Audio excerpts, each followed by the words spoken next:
Hi guys, welcome back to my channel. If you're new here, my name's Antonia. I'm a third year medical student and I make videos about medicine and university and anything else that pops into my head. So if that sounds good to you guys, feel free to subscribe. If you're coming back to my channel and you haven't subscribed yet, then subscribe, join the Tony Talks fam. And if you're a returning subscriber, welcome back. I'm actually going to be revealing which medical school I study at the end of this video, so if you want to find out which medical school I go to, feel free to watch this video and stick to the end where I'm going to reveal it. Today I just thought I'd make a video about my journey into medical school. I remember when I was applying, I really loved watching these videos because they were so informative and it was so interesting to see different work experience people have done, different grades people had, and just what has led people to actually go to med school. So I thought, now that I've actually got a story to tell, that I would actually make this video. My story isn't quite as straightforward as most people's stories are. I actually applied for medical school twice, so I just thought that I would tell you guys about it and hopefully maybe give some hope to anybody in a similar position that I was in at that time, and just try and give you guys a bit more detail about how my medical application was. I'm also going to sprinkle in some tips about the application process that I wish I had known when I was applying, so stay tuned for that as well. Also, if you guys hear cars in the background of this video, I'm so sorry, my room literally faces out into the main road, so hopefully they won't be too loud, but I am very aware of how loud they are. Without further ado, let's get into this video. I'm going to try and split this into sections. I've got notes on my laptop here, so if you see me looking this way, it's because I'm reading my notes to make sure I haven't missed anything. If you guys still want to find out a bit more about my application story or about a certain section, feel free to leave it down in the comment section below. I'll try and answer your guys' questions as best as I can. Just to give you guys some background, I started thinking about medical school and going to medical school at around 14 or 15 years old, so end of year 10, start of year 11. I also was thinking about just university in general. I considered a lot of degrees. I considered maths because between the ages of like 14 and 17, I loved maths. I thought that it was the best subject in the world. And that swiftly came crashing down when I got into A-levels, but that's a different story. I thought about maths, I thought about sports sciences, I was quite sporty, and I also thought about psychology because I did it at GCSE and it was really interesting to me.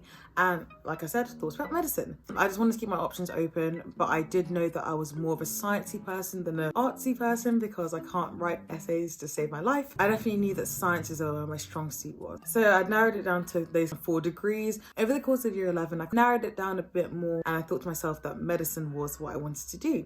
And now I'll get into my GCSEs. By the time I'd finished from secondary school, I had 11 GCSEs. I got a mixture of A's and A stars with a B in history. I went to an all-girls grammar school, and when you convert my GCSEs to points, my GCSEs were actually bang on the average for my schools. Misconception number 1 is that you need to be top of your year to be able to get into medicine, and that just wasn't the case for me. I was an average student at a grammar school, but I was still fairly average and I still got into medicine. So, you know, just in case you guys haven't got the strongest GCSEs, then there is still hope, definitely. If you're waiting to sit your GCSEs or you're watching this before sitting your GCSEs, definitely focus on English language, maths, and your sciences. In terms of medical schools, these are the subjects that they look at the most with GCSEs. Make sure that those are at least at a 7, which is about equivalent to an A, I believe. But also check university websites because sometimes you'll be surprised that they might accept slightly lower grades and at the same time they might expect slightly higher grades. If you're going to sit your GCSEs, try and make sure that your science, maths and English GCSEs are really good or as good as possible, but if you don't have straight A stars, it doesn't mean you're not going to get into medical school. So I'm going to go into extracurriculars now because that does make up a part of your application. You have to write about your extracurriculars in your personal statement when you apply to medical school. I would say I am one of those people that just likes to give everything a go. I was part of choir. I did Green Power. Basically, it's where you get to do soapbox racing. In my school, we had a little team and we used to try and work on these 2 cars that were powered by massive batteries. And then we got to race them against other teams all across the country. I was on the athletics and netball team all throughout high school. I really enjoyed doing both. I miss athletics so much. I really wish I'd tried out for athletics in med school, but we didn't have a med school specific team and I wasn't sure at that time whether I'd have time to actually do it. I also did athletics outside of school. I did Duke of Edinburgh in year 10 and then I did NCS in some of year 11 as well. So in terms of my extracurriculars, as you can see, I've got a little bit of everything, but you don't need to have that many extracurriculars either. As long as you do things that you're interested in, then I think you're fine. With medical schools, they look at your extracurriculars to make sure that you have other things to do outside of academics and work, because medicine can be a really stressful degree and can be a really stressful career. They just want to make sure that you actually have things to do outside of academics. I'd say if you're looking at what to do for extracurricular wise, maybe start something you've always wanted to try out. When it came to me in Green Power, I loved go-karting, and that's why I actually went up for Green Power and I got to race. Try something out and try and stick to it as well. It's okay if the first thing you try isn't what you want or anything, but I think if you stick to it, it shows commitment as well, which is really good. Universities like to see that. I'm going to move on to work experience and volunteering. I've put these two together because they do go hand in hand. When it comes to hospital work experience, for me personally, I only had 2 weeks of hospital work experience. There's a massive misconception that you need to have loads and loads of hospital work experience to be able to get into medical school. Unless the university's website specifically says that, you don't. Most medical schools will be looking for around 2 weeks of hospital work experience, but even then, majority of medical schools will be absolutely fine with you getting work experience in a care home or something else. So if you can't get work experience in a hospital, or you've been finding it really difficult, then try and volunteer somewhere. I volunteered in a care home for patients with neurological impairments, and it was really, really interesting to see patients outside of a hospital setting, because it is very different seeing them in a care home as opposed to seeing them in a hospital. In terms of hospital work experience, I got 1 week in my local hospital, which took me, no joke, 8 months to organize, because the woman who normally sorts out work experience went on maternity leave and no one really covered her inbox. So I found myself having to pester them to get that week of work experience. And I shadowed my uncle, who is a doctor, and some of his colleagues for a week as well. So they were really interesting. Again, for work experience, I would really, really urge you guys to take a notebook into work experience and just write down things that you've seen, so that when it comes to writing a personal statement, then you can easily remember what you've seen on the wards. I also volunteered in a hospice over my gap year, which I'll get into a bit later in this video, and I worked at Build-A-Bear as well, which I just like to throw in. I volunteered at a charity shop that was run by the British Heart Foundation. For DOV, my friend and I decided to volunteer there. I volunteered there for a year. I felt like even though that wasn't a care home volunteering experience, I was still giving up my time to work in the store, stock shelves, run the till and everything. So I feel like that was quite a good part of my application as well. I'll move on to sixth form and like actual applications now. I went to sixth form at the same school I went to high school at. So my teachers pretty much all knew me at that point, which is quite nice. I did 5 ASs. I did general studies because our school made us do general studies. I did German, maths, biology and chemistry. Make life easy for yourself. I genuinely enjoyed all of those subjects except for general studies because like I had a genuine interest in them.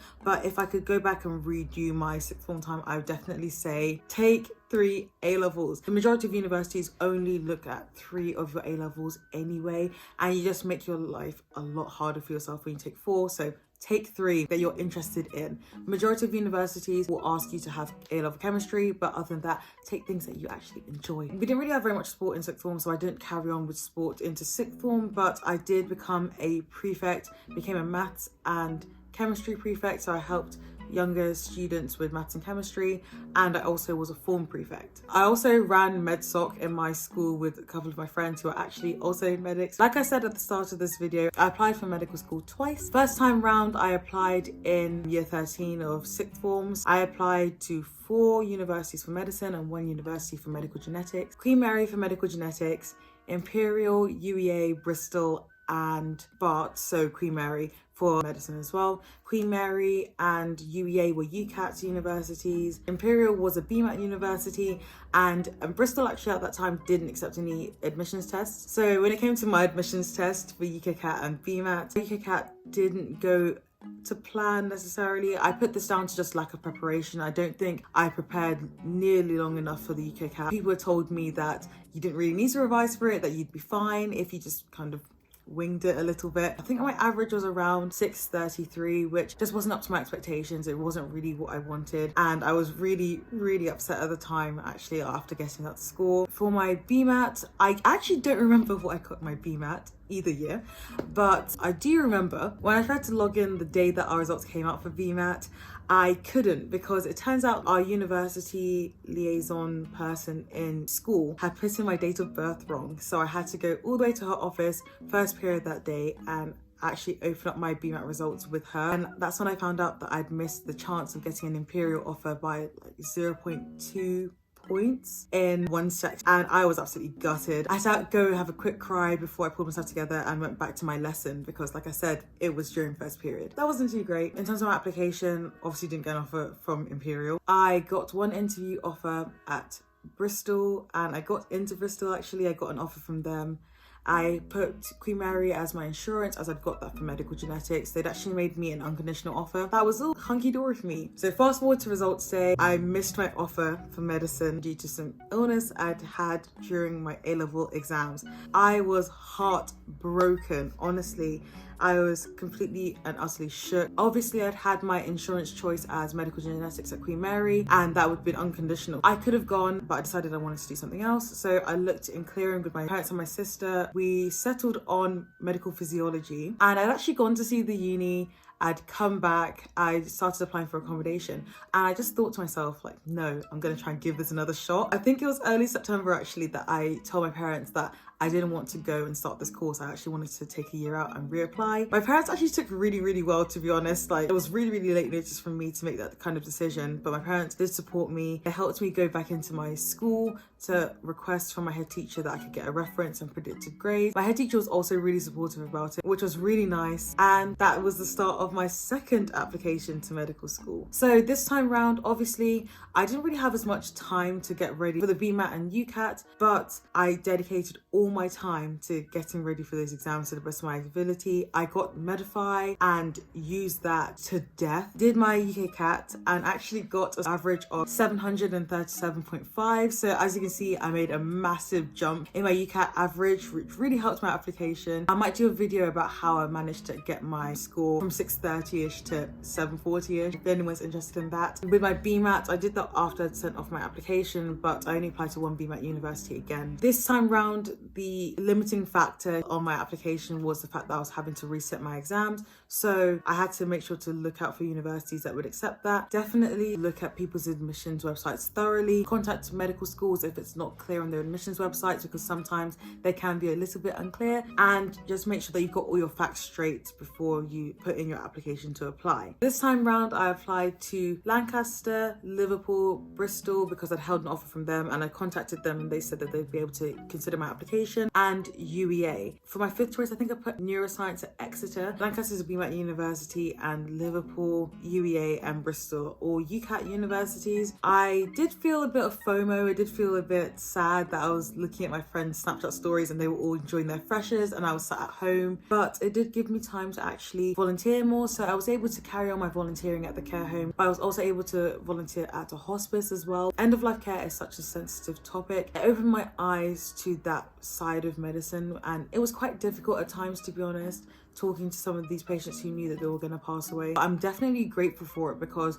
it gave me a bit of insight, and now I know that I have palliative care rotations in fourth year, and obviously it's still going to be difficult, but at least I've had a tiny bit of exposure now, which I really, really appreciate. If you can go and volunteer in a hospice, definitely go and do it. It's life-changing. I didn't even do all that much. I would just help out in the kitchen and help bring drinks out to people and just keep people company, but it was so fulfilling. Also in this time I was able to get a job. So I got a job at Boots, which was really nice. I met some of the loveliest people in my gap year who were so supportive of my gap year as well. They were over the moon when I got into uni and actually made me this adorable care package. If I have a picture of it, I'll insert it here, but they made me this adorable care package to go off to university as well, which was so nice. Also, it was nice to take a sort of break out of education and just take a year off. I got to hang around with my family, drop my sisters off at school, pick them up from school. I definitely appreciated my gap year. And obviously I also got to study for the exams I'd be retaking. In terms of my application, I got an offer from Exeter to study neuroscience. I got that fairly early on. And in terms of medicine, I got interviews from Lancaster and Liverpool, and I got offers from Lancaster and Liverpool, and I was absolutely over the moon. I had to choose between Lancaster or Liverpool, which was a massive thing for me because I didn't think I was going to be able to have a choice to make, really. I chose Liverpool, reset my A-levels, got into Liverpool, and now I'm in my third year of medical school. That's the medical school I go to. If you guys want me to make a video about what it's like to study at the University of Liverpool, then feel free to drop it down in the comments and I'll try and make that as soon as possible. The massive tip there is if you don't get an offer to study medicine straight off the bat, or you miss your grades like I did, or for whatever reason, like maybe you couldn't get the predicted grades to actually apply to medical school, definitely consider taking a gap year. It worked out for me. I know so many people that it's worked out for, so whether it's to resit exams or because you've already achieved the grades and you want to try it again to get into medical school. But it's always worth a try, because as someone I worked with at Boots said, it's literally a year of your life. And in the grand scheme of things, no one really is going to look at that year and be like, oh, it's a massive deficit or anything. And if it gets you what you actually want to do, then isn't it worth it? That is my application story. Like I said at the start of this video, if you want me to go into a bit more detail in any further videos, or you want me to clarify anything, feel free to drop it down in the comments. You can hit me up on my socials. I'll link my Instagram here, so if you want, you can follow me and DM me there. I think that's the end of this video. If you liked it, please give it a thumbs up, share it with anyone that you feel needs to hear this story. I hope you have a lovely rest of your day, and I'll see you guys in the next video. Bye.